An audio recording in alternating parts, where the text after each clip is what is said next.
to the Talent Optimization Podcast, the go-to podcast for CEOs and HR professionals wanting to bridge the gap between the strategy and tactical implementation of talent optimization within their organizations. Through interviews, predictive index, and personal experience, your host, Tracy Shirk, helps you discover the facets of talent optimization from both a CEO and HR perspective to truly create the dream team for your organization. Are you ready? Let's get started. Welcome to Talent Optimization. My name is Tracy Shirk, and we are talking about HR self-care. I don't know if any of you need that right now, and I don't think that it's just for HR either. And with me today is Julie Develin, and Julie is coming to us from UKG. And I have to say, Julie and I met at the Wisconsin SHRM Conference chatting just about, I don't even know what you were chatting about, Julie. What were you chatting about? Oh, I don't know. Probably HR, right? Tracy, I think it was psychological safety. I think that's what it was. Oh, yeah. I don't know. Yeah, psychological safety, the psychological contract, and the employee experience. I believe that was the presentation. It's one of the topics that is near and dear to my heart, which I'm sure everybody is near and dear to their heart, right? The psychological contract and the employee experience. That's the HR nerd in me, Tracy. I love it.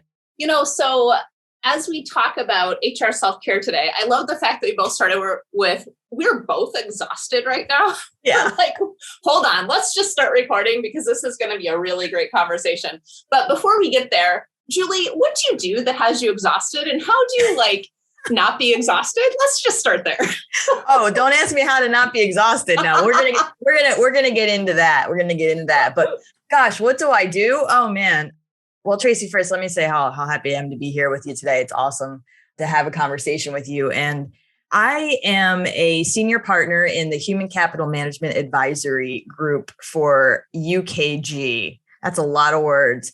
That basically, I do a lot of speaking. I do a lot of writing. I do a lot of consulting with HR professionals around the globe on trending topics, on taking them more from a tactical state to a strategic state. I think that when we talk about HR today, there's always been the conversation that as a profession, we need to get to be into a more strategic role.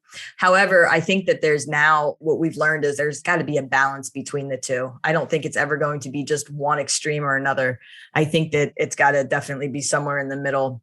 I help organizations get from that tactical to strategic, but also, how do we manage the tactical as well? I also host a podcast. And I love your podcast, by the way. Thank you. And one of the things, that tactical to strategic, we call that talent optimization in the world that I live in and, with our clients. And it's how do we optimize that talent to really ensure that they're in the right seat on the right bus, that they're fulfilled in what they're doing so that they can meet those business outcomes. But, during that process, how do we take care of ourselves? Yeah, no, that's absolutely an amazing question. And I think that it's one that we as HR professionals and people managers, business professionals, gosh, everybody in business, I don't know that we always think about it as much as we should. And, I think about my time as a practitioner. So my background is as a practitioner. I spent over 17 years as an HR executive. And I think about when I left my time as an HR practitioner. And I remember distinctly one day waking up and feeling like I had a weight lifted off of me and I couldn't figure out why. So I spent much of that day trying to figure out, why do I feel so incredibly relaxed and light and just better? And what I determined and what came to light for me was that I was carrying a lot of weight that I didn't realize I was carrying in terms of burdens, in terms of making sure that everyone was being taken care of, in terms of making sure the company was okay, making sure that we were following all the employment laws and all of that. So I think that if I had to, looking back, obviously hindsight's 2020, but one of the things that I talk a lot to HR professionals about today is, hey, really take a check on yourself. Make sure that you are doing okay and that you are asking for what you need to get your job done. Absolutely. And that is a myriad of different things, from technology tools to the support staff that you need to hey, I understand that we're working remotely right now, but is there a way that maybe I could work in a co-working space because I cannot work in my house, right? Like there's a number of different things that looks like. Yeah. And you mentioned support. I like I said, I meet with a lot of HR professionals, and I met with somebody a few days ago, and she was telling me that they had over 800 employees. And I said, oh, how many HR people do you have? One. It's her. 800 employees. And my mind was blown, but I'm no longer surprised when I hear things like that because I've heard it more than once. And, you just think about how much we take on in our profession and how much the pandemic and everything that surrounds the pandemic has really amplified our profession and also amplified our responsibilities, our burdens, if you will, right? I mean, it's been cumbersome. So what I would recommend is everybody sort of take a step back and take a deep breath and really check to see how you're doing. Really answer that question honestly. Yeah, absolutely. And that check-in is, for you yourself, but then it's also, you have to communicate that back. And so often when I'm chatting with individuals or coaching HR folks, what I hear them say is, here's what I need. And I'm like, great. It's, that's step one. Let's identify what that is. Now, what are you going to do about it? Right. And it's, well, I don't know. Well, what do you mean? Like, let's get to that next step so that you can get specifically what you need, because otherwise, here's the deal. We cannot give from an empty cup, right? And if our cup is empty, we can't give anything to anyone else because it's just not possible. Right. Yeah. Yeah. And, so often I will be talking to HR folks and they'll tell me what it is that they wish that they had. And then I'll follow up and say, okay, well, who did you ask? Did you ask somebody for this stuff? And well, no, I can't do that. Well, okay. People aren't mind readers. So I would say that one of the things that I wish I would have done a little bit better is asked for what I needed, not just in terms of technology and resources and whatnot, but also in terms of, an outlet to talk, making sure that we're giving our HR professionals and our employees opportunity to really get the mental health care that they need. And during this time of disruption, there's been so many new sort of resources that have come to play. And I think that when you recommend to someone, oh, you should go talk to someone, oh, I don't have time to do that. Well, now you can do it virtually. And there's always been that option, but it's been amplified now. It's almost too easy to be able to seek mental help. So, and there shouldn't be a stigma surrounding it too. I think that's the other conversation we should have. Yeah, absolutely. Absolutely. And I don't remember what podcast number it was, but I mean, in one of them, it was the one with Ami Kirstioni. So if you're listening to this and you want to go back and find that episode, but we actually talk about mental health there and how I walked into my executive director's office and she's like, you need to go to EAP. And I'm like, I'm not going to EAP. EAP is not for me. And she's like, seriously, go. And I can't tell you how incredibly helpful that was. And just that thought, if we in HR sit there with that thought, guess what? No one else is going to go either. And we have to lead that. So, and it is deconstructing what those beliefs have been. Yeah, I agree. I think that oftentimes when an employee is referred to an EAP, they think that they've done something wrong, or they think that it's some sort of punishment for behavior. Whereas I think we as a profession need to do a better job in explaining, no, this is what an EAP does, and this is what it can do for you. And I think there's also a thought of, oh, well, I can't go speak to whoever at the EAP because they're going to reveal everything to the company as well. Right. And we also have to convey the, obviously there's HIPAA laws, but that's not something that's going to happen. That's not something that's going, there's not going to be any kind of breach of confidentiality with an EAP. But I truly believe it's up to, the company, it's up to us to convey that message, because if we don't, then no one else is going to. And what happens is that employees chat amongst themselves, and there could be rumors, there could be, oh, you shouldn't go to the AP because of, but yeah, I mean, when we talk about where we are right now in the world and just with the uncertainty that's still there, because I think what we've realized is that we're living in a period of perpetual uncertainty. And that doesn't do great for people's mental health. we as humans, we want things to be neat and clean and get from point A to point B in a straight line. But truly that generally doesn't ever happen. But right now it's really not happening. So yeah. And I think some of it's about how can I use this, right? Like when we can change the thought patterns that start going pretty negatively with, how can I use this? What exactly is this being put in front of us for right now today? Because there's a reason for it. And if I can figure that out, it's going to give me that spark to move into another layer, right? And the other side of it, I just want to go back a second to what we were talking about, asking for what you need. How you ask is incredibly important. I mean, it is as important as asking itself, right? yeah. And, one of those key things that we see when we're working with HR folks inside of organizations is that they're not asking for things in a way that individuals feel is meaningful, especially the C-suite and their CEO and their directors, et cetera. And, that really goes back to what is that business strategy that you have and what are those business results that the organization's trying to get? If you couch what you need into how that will give you your business results, you're going to go a whole lot further than just saying, hey, we each need an extra 5 days off. Okay. Guess what? Yeah. I'm going to start looking at that and adding up dollar signs. Now, if you can put that in, the business outcomes of the organization are XYZ. And here's some things that we can do that actually is going to allow us to get there, that the ROI, the return on investment of this is going to allow us to do that. And that is incredibly important. And as HR folks, we've not always been really savvy at being able to do that or really understanding what does our CEO and C-suite need and being curious about that to ask the question where we can bridge that gap together. Yeah, absolutely. Yeah, I think you're spot on when you say, what does the C-suite need? What I always tell folks when I'm having conversations about if they need something, how do they ask? They'll ask me, how do I ask? I don't know how to ask. I always say, find out what's important to the C-suite, find out what's most important to the C-suite, and then frame your conversation around that somehow.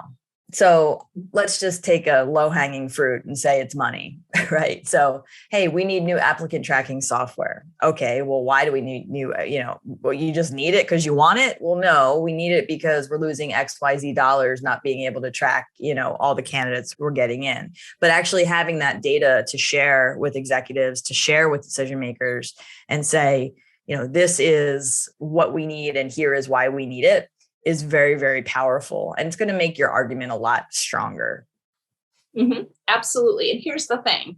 If you're working with another organization on something that you feel you need, don't feel like you have to bear this burden and brunt yourself. Because what I hear in my head is I hear 5 of my clients going, that just sounds heavy, Tracy. That's just going to put me in overwhelm. Well, stop it. A, B, let's just talk about what that is so that we can be open to this, to have that conversation, right? Because it's what does 2 steps forward get you? We might need to take a step back to move that forward as well. And that is being creative and open, like you talked about optimism, to what are those possibilities? And we have to be able to look at what those possibilities are, because if we just continue to look at the doldrums of how hard it is to hire or this or that, guess what?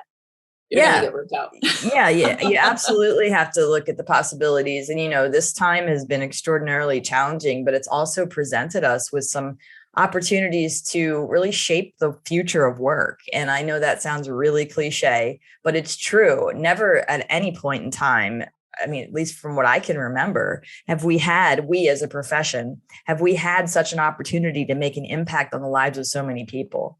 And I say that from a perspective of hoping that impact is positive, because I do think there are ways that we could also make a negative impact. Not that we're trying to do that, but it's really, to me, Tracy, it's about intentionality. It's about making decisions for the company, but also for yourself in an intentional way, and really knowing the meaning behind the choices that you're making, I think is really, really important. So, but I think, we go back to the mental health conversation, which is what the umbrella here is over this whole conversation. When we talk about mental health, we as HR, we have to remember that we are employees too. We are human too. And, they say, on airplanes, what do they always say? Put on your mask before helping others put on their mask, right? And I think that adage is really true. I mean, I know, again, that's really cliche, but it is. We have to make sure that we're taking care of ourselves so that we can bring our whole selves to work and take care of other people as well. Yeah, absolutely. And some of this is looking at that and saying, the team that we work with is incredibly important. And how do we create that cohesion between our team? Because yes, there's the pressures at work, but there's also, why do we love work, right? Like, what do we love about it? And when we can sit back and look at that and say, all right, what have we stopped doing because of the pandemic? And how can we infuse some of that fun back in, right? Like I was talking with a client yesterday I said, well, have you ever created winter packs? And she's like, what are you talking about? I'm like, so we're in Wisconsin. We get more snow than you do, Julie. In Maryland, yes. But I said, have you thought about just buying a couple things of cross-country skis and snowshoes and different things and creating little winter packs that your staff can check out and go do something that they've never done before, just because it's there. And now all of a sudden you're starting to build some of that cohesion again. Like, what are some of those things that you can build those fun projects in that impact the culture and light you up in a way that allows that to happen? That's not crazy expensive. No, absolutely. Yeah. I mean, sometimes we have to really tap into our youth, right? When you told that story, where do I go with it? I'll tell you where I go, and it's not about business. So I do CrossFit, which is obviously exercise. And the other day I was at the gym, and we usually do a typical warm up, stretching and that kind of thing. And that day, our coach said, we're going to do something different. And long story short, what we did was we played like a game of tag almost. Okay. Let me tell you something. All of us, all adults, we turned into children. It was so much fun. It made my night better, right? I'm still thinking about it today, right? In this conversation, it's something that I'm going back to. So I think that having fun and bringing some sort of joy to the workday, like just like what you said, providing, cross-country skis or providing opportunities for folks to get together and have, some hot chocolate or something. I mean, that's also helpful when it comes to mental health, just providing those opportunities where we can say, okay, it doesn't all have to be serious all the time. Would you agree? I do 100%. Yeah. Because guess what? If you're serious all the time, you're not being creative and you're not allowing that other side to really come out and play. Exactly.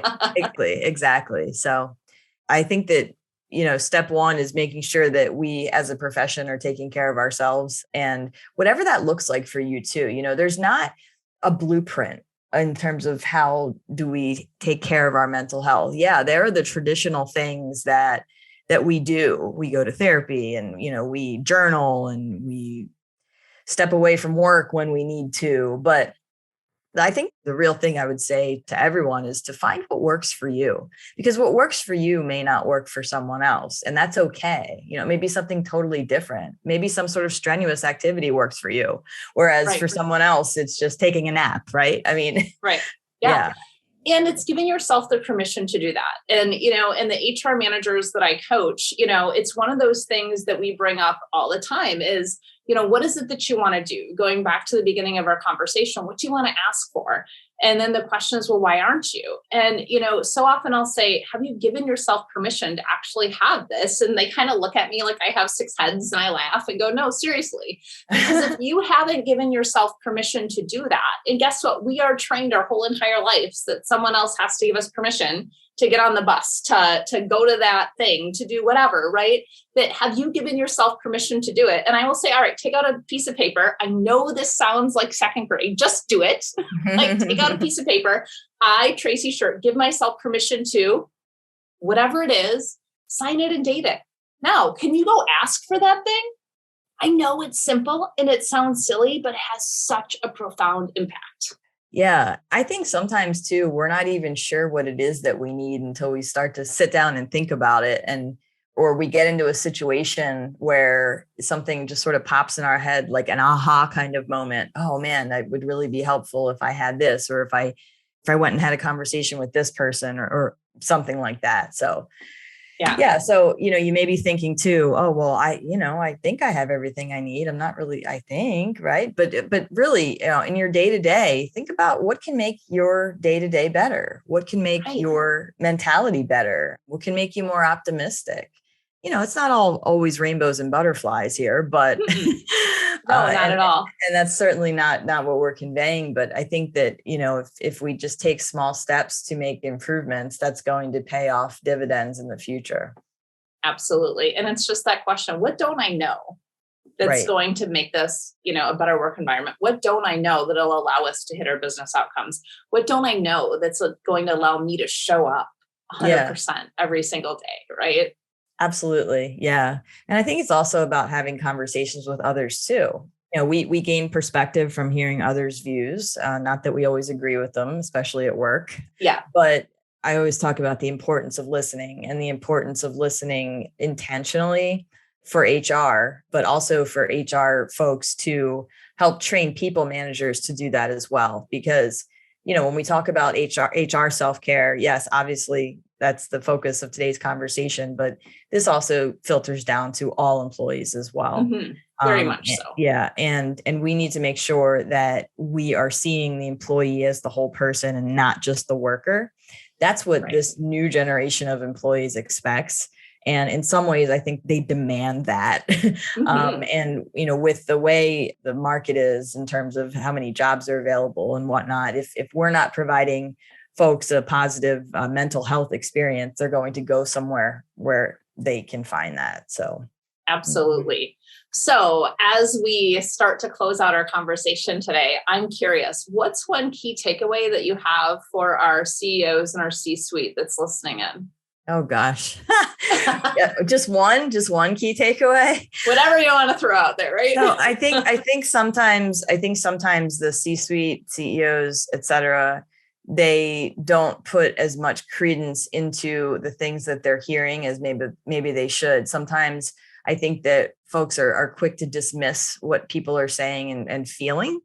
I think that at this juncture, we have to take what's being said at face value and understand it, but not just understand it and listen to it, but also take action once we hear those things. So if you're hearing the same message from different sections of employees, if you're hearing a similar message, if you're hearing, communication at this organization is terrible, if you're hearing, all of that, I think that you can listen to that and take in the information, but it can't live in a vacuum. You have to actually take action once you hear it, especially too, if you ask for feedback from employees, because I think one of the main things that happens is upper level folks ask for employee feedback and then they do nothing with it. And that's the kiss of death, because what'll happen is you're going to ask for feedback the next time and no one's going to give it to you because they're going to think it's pointless. Right. Exactly. Yeah. Exactly. And what's one key takeaway for the HR professional that's listening in today? Take care of yourself. Prioritize yourself. I think one key takeaway is for you to know that it's okay to not be okay every day. Yeah. Now, when that becomes cumbersome and when it comes to a point where it's affecting your overall life, et cetera, I think that, it's up to us to be self-aware enough to take action, to take steps to make things better, because we can't do it all. We've been asked to do it all, but we can't do it all. And when we try to, I think that's when we get into a place where it becomes unhealthy mentally. Have conversations with your coworkers, your peers. Hey, are you feeling this way too? Or, am I crazy for feeling this way? No, the answer is no. You're never crazy for feeling that way, ever. Right. But, don't ever make any excuses if you feel like you need help. I think that today in the workplace, we have to remember that there's less of a stigma towards mental health than there ever has been. And if we look in the media, even we see, celebrities talking about it, athletes talking about it now. So I think it's important for us to make sure that we're fostering a culture at our organizations where it's okay to talk about things like that. Absolutely. And one thing I want to throw out there is I 100% agree with that. And we always have choice as to what thought we think. And I think that so often that gets missed, is we always have choice into, am I going to think that this situation is the worst thing in the world? Or am I going to think that, oh my gosh, what opportunity is being put in front of me? Just those two different thoughts about the same circumstance create very different feelings. One feeling is overwhelmed and depressed. The other feeling is optimism, right? Like, what action am I going to take out of those two feelings that came from those two different thoughts? Very different actions to get very different results. So what I want to make sure of is any thought you have, you're absolutely okay to think, but you always have choice in what that thought is. And if a thought starts happening over and over and over again, there may need to be someone else that needs to be that thought partner with you in order to help you walk through that. There's my little coaching hat that just came out at the end. I like it. I'm going to take that advice and run with it if that's okay. I just took some free coaching. Thank you. There you go.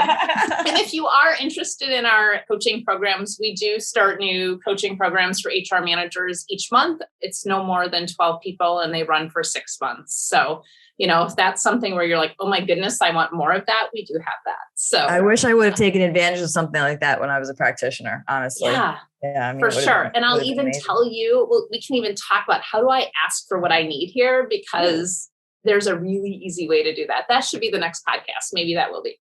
So with that being said, Julie, anything else you want to share with our audience before we say goodbye today? I guess, if the audience is interested, check out my podcast as well, the People Purpose Podcast. It's amazing. Thank you. Anywhere you get your podcast, myself, along with my colleague, Chaz Fields, we co-host that. And I would say just check out ukg.com. Ultimate Software Kronos, we merged in the middle of the pandemic and we became UKG, which is Ultimate Kronos Group. So if anybody's looking for an HR speaker, I am available. Awesome. So I'm going to steal from your podcast here for a second, Julie, and say, where did you find your purpose in today's conversation? Where did I find my purpose? I found my purpose in feeling amazing that I'm able to have conversations like this with people like you to bring to the masses and to really help HR professionals move forward. One of the things that I love about my job, I love many things, but one of the things that I really love is that I have the opportunity to help make HR professionals' lives easier based upon everything that I hear from other HR professionals and also my own personal experience. So I think that it's important for me to convey the message that we do matter in HR just as much as our employees matter. And we have to make sure that we're taking care of ourselves. So that's definitely a big purpose today. Awesome. Well, thank you so much for joining us. And we hope that you have a fantastic rest of your day. Thank you for joining us on this episode of the Talent Optimization Podcast. You'll find more tools and resources for CEOs and HR professionals looking to bridge the strategies versus implementation gap of talent optimization at elevatedtalentconsulting.com. We've also created a free, valuable resource for you to begin bridging the gap called the Talent Optimization Foundation Membership Program. You can access it for free at elevatedtalentconsulting.com/foundation. Be sure to tune in next week for another episode to learn more about talent optimization and creating a dream team for your organization.